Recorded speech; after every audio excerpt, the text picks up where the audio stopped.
અમરેલીમાં નિર્દોષ દીકરીને અડધી રાત્રે પકડી જઈ ગેરકાયદેસરનું સરઘસ કાઢી અને માર મારનાર અધિકારી અને કર્મચારી સામે કાર્યવાહી કરવાની માંગણી સાથે સમસ્ત મુસ્લિમ સમાજ સુરત દ્વારા કલેક્ટરને આવેદનપત્ર આપી રજૂઆત કરાઈ। થોડા દિવસ પહેલા અમરેલીમાં એક નિર્દોષ પાટીદાર સમાજની ગુજરાતીની દીકરીને પોલીસે ખોટી રીતે અડધી રાત્રે ઘરેથી પકડી જઈ ધરપકડ કરી હતી। ત્યારબાદ પોલીસે ગેરકાયદેસર રીતે સરઘસ કાઢ્યો, જેનો વિડીયો સમગ્ર ગુજરાતમાં વાયરલ થયો છે। દીકરીના સરઘસનો વિડીયો વાયરલ થતા સમગ્ર ગુજરાતના તમામ લોકોમાં આક્રોશ ફેલાયેલો છે।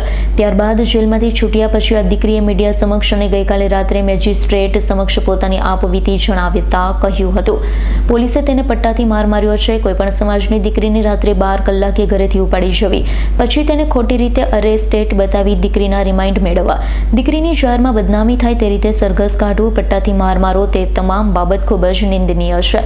અમરેલીની ઘટનામાં પોલીસની ભૂમિકા પહેલાથી જ ખૂબ જ શંકાસ્પદ રહી છે। સમસ્ત મુસ્લિમ સમાજ સુરત દ્વારા પોલીસના કૃત્યને સખત શબ્દમાં વખોડી કાઢવામાં આવે છે। નિર્દોષ દીકરીના સરઘસ કાઢનાર તેમજ માર મારનાર અધિકારી કર્મચારીઓ ઉપર કડક કાર્યવાહી કરવાની માંગણી કરે છે। સમસ્ત મુસ્લિમ સમાજ સુરત દ્વારા અમરેલીની પીડિત દીકરીને સમર્થન આપવામાં આવે છે। ન્યાયની લડાઈમાં મુસ્લિમ સમાજ દ્વારા સુરતના કલેક્ટરને આવેદનપત્ર આપી તાત્કાલિક કાર્યવાહી કરવા માંગણી કરાઈ હતી। મારું નામ સલીમ મુલતાની છે। આજરોજ અમે મુસ્લિમ સમાજ દ્વારા અમરેલીમાં જે ઘટના બની, જે એક દીકરી ઉપર અત્યાચાર થયો તે બાબતને લઈને આજે કલેક્ટર સાહેબને આવેદનપત્ર આપવા માટે આવ્યા છે। ખાસ જણાવવાનું આપના માધ્યમથી કે અમરેલીના અંદર એક દીકરીને પોલીસ દ્વારા રાત્રે 12 વાગે ઉચકી અને તેમને પોલીસ સ્ટેશને લઈ જવામાં આવે અને બીજે દિવસે તેમનું સરઘસ કાઢવામાં આવતું હોય તો એ ખૂબ નિંદનીય બાબત છે। કાયદાની જો જોગવાઈ હોય તો કોઈપણ સંજોગમાં સૂરજ આથમે તે પછી કોઈપણ મહિલાને પોલીસ ખાતું એરેસ્ટ કરી શકતું નથી અને જો એરેસ્ટ કરવાની હોય તો મેજિસ્ટ્રેટ સાહેબની પરમિશન લેવામાં આવે। પણ આ બેનને ભાજપના મળતિયાઓએ એક મોટું કારસ્તાન કરી અને આમને ફસાવાનું એક મોટું કાવતરું ઘડ્યું છે। ભાજપના મળતિયાઓએ એક લેટર ડિક્લેર કર્યો, આમની પાસે લેટર લખાવ્યો અને લેટર ડિક્લેર થયો। તેના કારણે પોલીસે આ બેનને ઉચક્યા અને તેમનું સરઘસ કાઢવામાં આવ્યું। ખરેખર આ લુખ્ખા તત્વો કાયદાને, ભાજપના જે લુખ્ખા તત્વો છે જે કાયદાનું અને બેનનું અપમાન કર્યું છે।